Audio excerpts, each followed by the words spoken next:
ونصلي على رسوله الكريم أما بعد فأعوذ بالله من الشيطان الرجيم بسم الله الرحمن الرحيم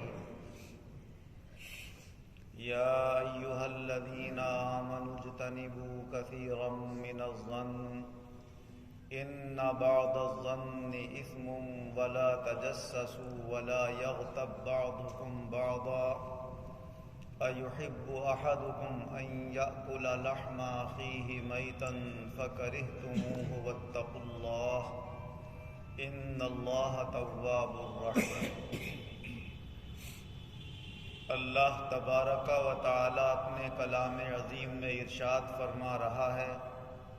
اے ایمان والو بہت سے گمان قائم کرنے سے بچو، کیونکہ کچھ گمان گناہ کا باعث بھی ہو سکتے ہیں۔ دوسروں کے عیب تلاش مت کرو اور نہ آپس میں ایک دوسرے کی غیبت اور برائی بیان کرو۔ کیا تم میں سے کوئی یہ پسند کرے گا کہ اپنے مرے ہوئے بھائی کا گوشت کھائے؟ لہذا ان برائیوں کو ناپسند کرے اور اللہ سے ڈرتا رہے۔ بے شک اللہ گناہوں کو بخشنے والا، توبہ قبول کرنے والا، رحم فرمانے والا ہے۔ حضرت انس رضی اللہ عنہ حضور صلی اللہ علیہ وسلم کی خدمت میں 10 سال کی عمر سے آ گئے تھے، تو حضور صلی اللہ علیہ وسلم انہیں بٹیا بٹیا کہہ کر آواز دیتے تھے۔ ایک مرتبہ حضور صلی اللہ علیہ وسلم نے ارشاد فرمایا، اے بٹیا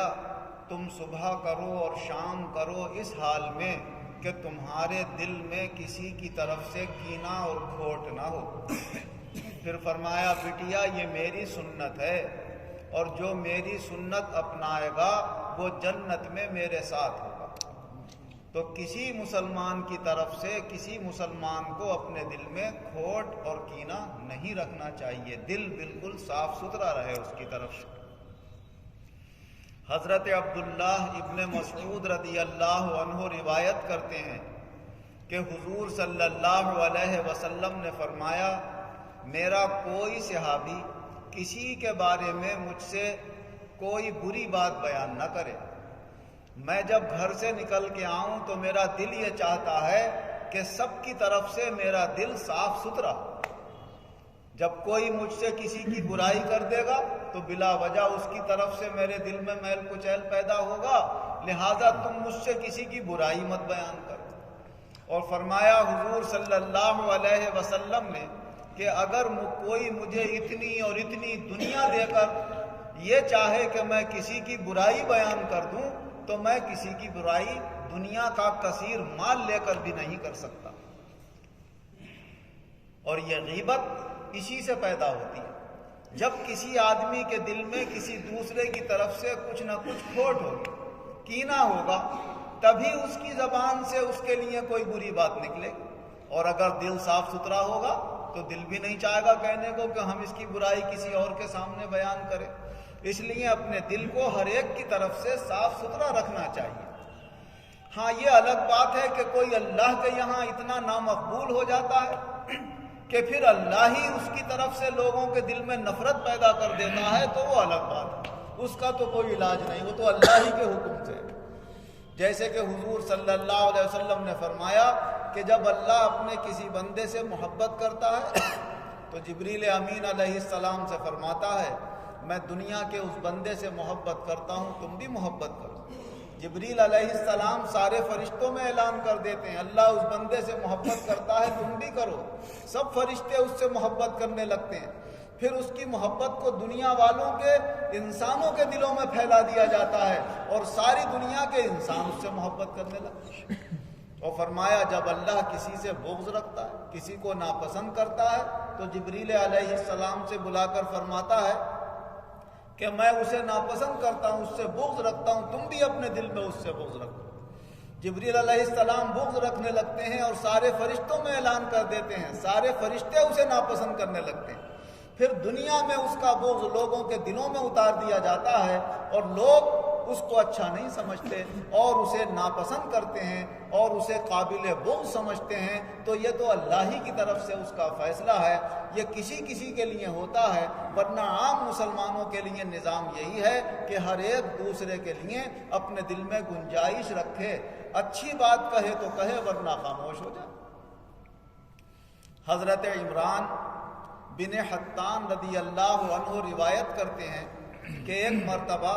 میں حضرت ابو ذر رضی اللہ عنہ سے ملاقات کرنے کے لیے گیا، تو میں نے یہ دیکھا کہ وہ ایک چادر اوڑھے ہوئے مسجد میں اور ہاتھ یوں باندھے ہوئے بیٹھے ہوئے اور اکیلے بیٹھے۔ میں نے جا کر عرض کیا، حضرت یہ اکیلے آپ کیسے بیٹھے ہوئے؟ تو وہ فرمانے لگے کہ حضور صلی اللہ علیہ وسلم نے ارشاد فرمایا ہے کہ برے ساتھی سے اکیلا رہنا زیادہ بہتر ہے، اور فرمایا اگر نیک ساتھی مل جائے تو پھر نیک ساتھی کو اختیار کرنا اکیلے رہنے سے زیادہ بہتر ہے، اور فرمایا کہ تم لوگوں میں خیر کی بات پھیلاؤ تو یہ خاموش رہنے سے زیادہ بہتر ہے، اور اگر تم خاموش رہو تو اس سے بہتر ہے کہ تم لوگوں میں کوئی بری بات کہو، لوگوں میں بری بات پھیلاؤ، بری بات پھیلانے سے بہتر ہے کہ آدمی خاموش ہو جائے، اور بری بات کہنے سے آدمی خاموشی اختیار کر لے تو حضور صلی اللہ علیہ وسلم نے فرمایا من صمت نجا، جو خاموشی اختیار کرے گا وہ نجات پا لے گا۔ اور ایک روایت میں حضور صلی اللہ علیہ وسلم نے فرمایا کہ خاموشی اختیار کر لینا 60 سال کی عبادت سے بھی زیادہ بہتر ہے، یعنی بری بات کہنے سے خاموش ہو جانا، کہیں ذکر بھی ہو رہا ہے تو اپنے آپ چپ بیٹھے رہو، جو کر رہا ہے کرنے دو، یا پھر اکیلا تنہائی اختیار کر۔ اسی طرح حضور نبی اکرم صلی اللہ علیہ وسلم نے خاموش رہنے کو برائی کے مقابلے میں ترجیح دیتے ہوئے حضرت عائشہ رضی اللہ عنہا کی روایت کے مطابق فرمایا کہ حضرت عائشہ کہتی ہیں ایک مرتبہ میں نے، وہ بھی حضور کی بیوی تھی، بیویاں حضور کی چند بیویاں تھیں، کچھ نہ کچھ بات ہوتی ہے کہ میری طرف زیادہ مائل ہو جائے میرا شوہر، دوسری کی طرف کم ہو، تو ان کی زبان پر بس اتنی بات آ گئی۔ حضور صلی اللہ علیہ وسلم کا کچھ میلان حضرت صفیہ کی طرف وہ زیادہ دیکھتی تھی، یہ تھا تو سب سے زیادہ حضرت عائشہ کی طرف ہی، لیکن وہ یہ چاہتی تھی کہ اتنا میلان بھی نہ ہو ان کی طرف۔ تو ایک دن فرمانے لگی یا رسول اللہ، صفیہ کی برائی کے لیے، عیب کے لیے تو اتنا ہی کافی ہے کہ وہ چھوٹی سی ہے، ان کا قد چھوٹا ہے۔ تو حضور صلی اللہ علیہ وسلم نے فرمایا کہ یہ جملہ جو تمہارے منہ سے نکلا اگر اسے سمندر میں ملا دیا جائے تو سمندر کا پانی خراب ہو جائے گا۔ تو چھوٹی سی بات دیکھنے میں ہوتی ہے، ہم کسی کی برائی کی کہتے ہیں، مگر جب ایک بات سمندر کو خراب کر سکتی ہے تو جنہوں نے اپنی عادتیں بنا لی اپنی بیٹھکوں میں بیٹھ کر دوسروں کی برائیاں اور خرابیاں بیان کرنے کی، ان کی نیکیوں کے کتنے سمندر اور کتنی ان کی صاف ستھری نہروں کو گدلا اور میلا کر دیتی ہوں گی ان کی یہ برائیاں، اس کا انہیں احساس ہونا چاہیے۔ حضرت عمران بن حسین رضی اللہ تعالی عنہ یہ بھی حضور صلی اللہ علیہ وسلم کے صحابی ہیں، یہ روایت کرتے ہیں کہ حضور صلی اللہ علیہ وسلم نے ارشاد فرمایا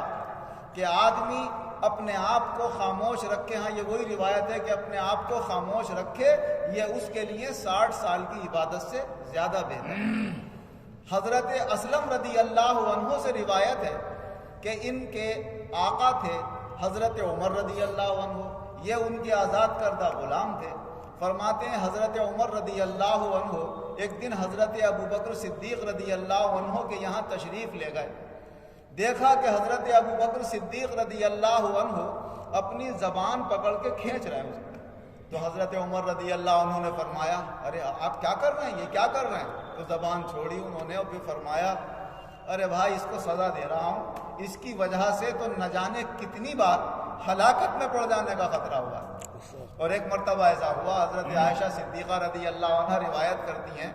کہ ہمارے یہاں حضور صلی اللہ علیہ وسلم تشریف لائے، ان کے والد کے یہاں، وہ خسر تھے حضرت ابوبکر، تو کہ جب حضور تشریف لائے تو اس وقت حضرت ابوبکر صدیق رضی اللہ عنہ اپنے ایک غلام پر لعنت بھیج رہے تھے، لعنت ہو اس کے اوپر، اور حضور نے منع فرمایا تھا کہ کوئی مسلمان کبھی کسی مسلمان پر لعنت کا لفظ نہ بولے۔ جب حضور صلی اللہ علیہ وسلم نے یہ منظر دیکھا تو فرمایا واہ بھائی واہ، لعانین و صدیقین، لا کلا ورب الکعبہ، بھائی لعنت کرنے والے بھی ہو سکتے ہوں اور صدیق بھی ہو سکتے ہوں، ہرگز نہیں ہو سکتا کعبے کے رب کی قسم۔ یعنی وہ تو صدیق تھے، صدیق ہو کر پھر لعنت کر رہے ہیں غلام پر، حضور کو پسند نہیں آیا، حضور تشریف لے گئے۔ حضرت ابوبکر صدیق رضی اللہ عنہ نے اسی دن اس غلام کو آزاد کر دیا اور حضور صلی اللہ علیہ وسلم کی خدمت میں حاضر ہو کر عرض کیا، یا رسول اللہ آئندہ کبھی ایسی غلطی نہیں ہوگی۔ تو حضور صلی اللہ علیہ وسلم نے یہ بتا دیا کہ اونچے مرتبے والا ہونا اپنی جگہ ہے، لیکن اونچے مرتبے والوں کو یہ لحاظ بھی رکھنا چاہیے کہ سب سے پہلے تو انہیں عمل اختیار کرنا ہے اور انہیں اچھائیاں اپنانا ہے۔ ان تمام باتوں کا خلاصہ یہ نکلتا ہے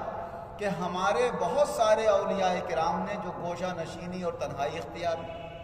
کچھ اللہ کے ولی چپ شامیہ کے نام سے مشہور ہو گئے، تو وہ ایسے ہی حدیثوں کے پیش نظر کہ ہم فالتو بیٹھ کر باتیں کریں، اس کی برائی کریں، اس سے بہتر یہ ہے کہ چپ رہیں۔ جب وہ چپ رہتے تھے تو لوگوں نے چپ شامیہ کہنا شروع کر دیا۔ انہوں نے یہ سوچا کہ ہم 4-6 آدمیوں کے پاس بیٹھیں گے تو ہاں میں ہاں ملائیں گے یا کچھ نہ کچھ ہمیں کہنا ہی پڑے گا، یا تو دیندار لوگ ہوں کہ دین کی بات ہو ان کے درمیان بیٹھ کر، ہر ایک کے پاس اٹھے بیٹھیں، اس سے بہتر ہے کہ زیادہ وقت اپنے گھر میں گزاریں۔ اسی لیے حضور صلی اللہ علیہ وسلم نے ارشاد فرمایا کہ 2 باتیں عمل میں تو بہت ہلکی ہیں لیکن کل ترازو کے اعمال کے ترازو میں بہت بھاری ہوں گی۔ فرمایا ایک ہے ان میں سے خاموش رہنا اور ایک ہے خوش اخلاقی سے لوگوں سے پیش آنا۔ فرمایا یہ 2 باتیں دیکھنے میں بڑی ہلکی ہوتی ہیں کہ چپ ہے آدمی، کوئی عمل ہی نہیں کر رہا، نہ کچھ کہنا، نہ اچھا نہ برا، کچھ کرنا نہیں ہے، لیکن ثواب اتنا ہے کہ اللہ تعالیٰ کیا عطا فرمائے گا اس کی خاموشی سے، کیونکہ اس کی نیت کو دیکھے گا کہ اس کی نیت جو ہے خاموش رہنے سے وہ یہ ہے کہ میری زبان سے کسی کے لیے کوئی بری بات نہ نکل جائے، اس سے بہتر ہے کہ میں خاموش رہوں۔ اللہ تبارک و تعالی ہمیں صحیح بات کہنے کی توفیق عطا فرمائے اور غلط باتوں سے بچنے کی توفیق عطا فرمائے، اور دنیا اور آخرت دونوں جہان میں ایمان اور عزت کے ساتھ اللہ چین، سکون اور اطمینان والی زندگی عطا فرمائے، آمین۔ الحمدللہ رب العالمین والعاقبۃ للمتقین والصلاة والسلام علی خیر خلقہ محمد وآلہ واصحابہ اجمعین۔ اے اللہ ہمارے گناہوں کو معاف فرما، آئندہ گناہوں سے بچنے کی توفیق عطا فرما، سب بیماروں کو شفا عطا فرما، قرض داروں کو قرضوں سے نجات عطا فرما، بے روزگاروں کو اچھا روزگار عطا فرما، جو برسر روزگار ہیں ان کے روزگاروں میں خیر و برکت اور ترقی عطا فرما، بے اولادوں کو صاحب اولاد بنا، جو اولاد والے ہیں ان کو ان کی اولادوں کو صحت و سلامتی، چین، سکون، اطمینان عطا فرما، جو شادیوں کے لائق ہیں ان کے لیے اچھے رشتوں کا انتظام فرما، شادیوں کے لیے مناسب انتظام فرما، دنیا اور آخرت دونوں جہان میں ہم سب کو ایمان اور عزت کے ساتھ اچھی کامیابی عطا فرما، آمین۔